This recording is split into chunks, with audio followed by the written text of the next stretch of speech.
Hey guys, it's Kim Spoon and welcome back to World of Tanks Blitz. So this video is not going to be about any particular tank, but in all of the gameplay that we're going to see today, I'm in the E100 and my platoon mate Sebastian 1145 is in his Jagdpanther E100. And this video is really going to be about how to use teamwork to influence battles. Starting off, we're on Winter Malinovka and we're starting from the southeast side, so that's the best side for tanks to go hull down, because the ridge line in the middle of the mill is sloped a lot farther on this side, so even if I don't have good gun depression, the elevation of the ridge will hide my hull. So that's where we're going. That's when I look at the team lists and say, they have one heavy tank, one tank destroyer, and 5 medium tanks. So I have no clue where they're going to go. T-54 is cutting through the town. That's not a smart decision, just in general, don't cut through the town. But, again, we don't know where the rest of their mediums are going, we don't know if they want a slugfest at the mill, we don't know if they're flanking, so we're going to go to the mill and see what we can see. 3 of our tanks have turned around to deal with that T-54, so we shouldn't be a huge deal, and that's when the E-50M pops up. Seb and I are still going to go all the way up to the mill, try to get eyes on where their M103 is, where their T-28 prototype is, and that's when the Patton gets spotted in the town. So it looks like they're all going town. And then a 4th tank gets spotted up Pershing, so I stop, load HE for this T-54, and absolutely roast him. E100 has such a high caliber gun, I can easily do 32 damage with HE. I could probably do 300 damage against a T-54 with HE, so that's why I keep a healthy stock of 6 HE shells.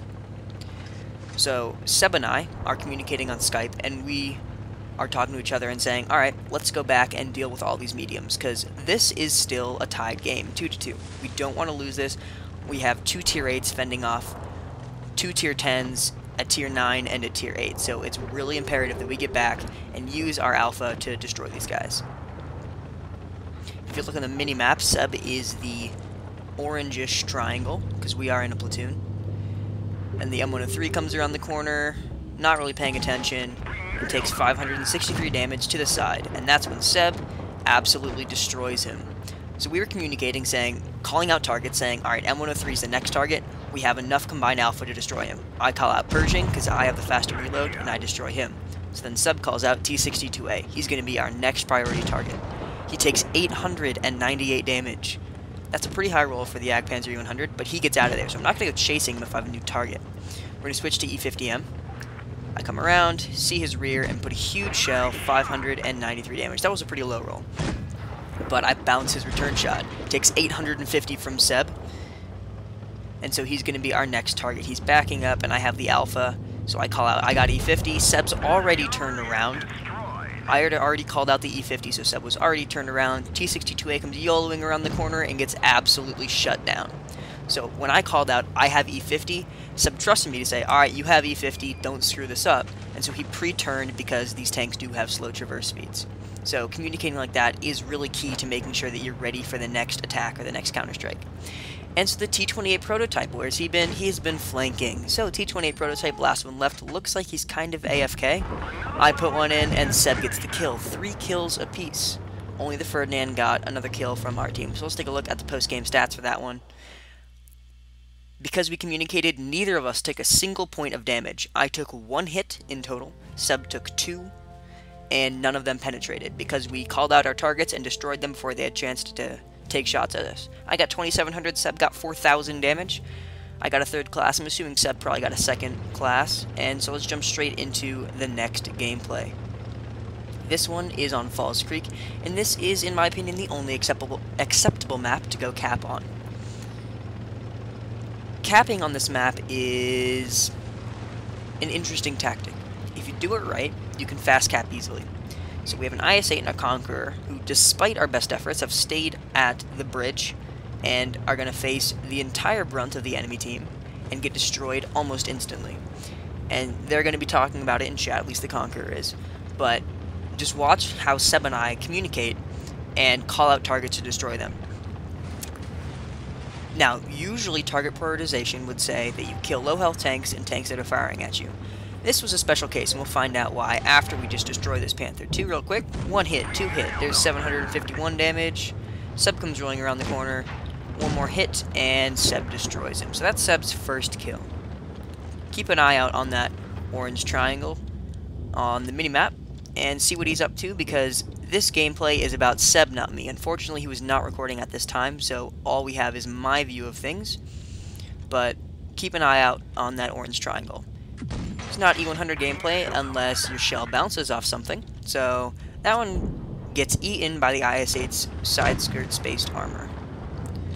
Base cap's at 48%, and now this Yag Tiger pops up. So I immediately switch to HE, put 300 damage into him. Seb says, yep, that one definitely penetrated, and that's confirmed when he comes out of being stealthed at 500 HP. The next threat is this E50, so Seb and I talk about the E50 over Skype and say, alright, let's switch to him and destroy him. I wait for the shot, point into his lower plate, and Seb is still reloading at this time, so he comes up and ram kills him for his second kill. Yag Tiger tracks me, and he's backing off. Switch back to HE. I'm not going to bounce something off his gun mantlet. Fire, and it donks into the hill next to him. So it looks like their heavy tanks have completely flanked around. So I tell Seb, I'll hold these guys off while you deal with that Yag Tiger, because that Yag Tiger can actually shoot at me if I pull back to side scrape like this.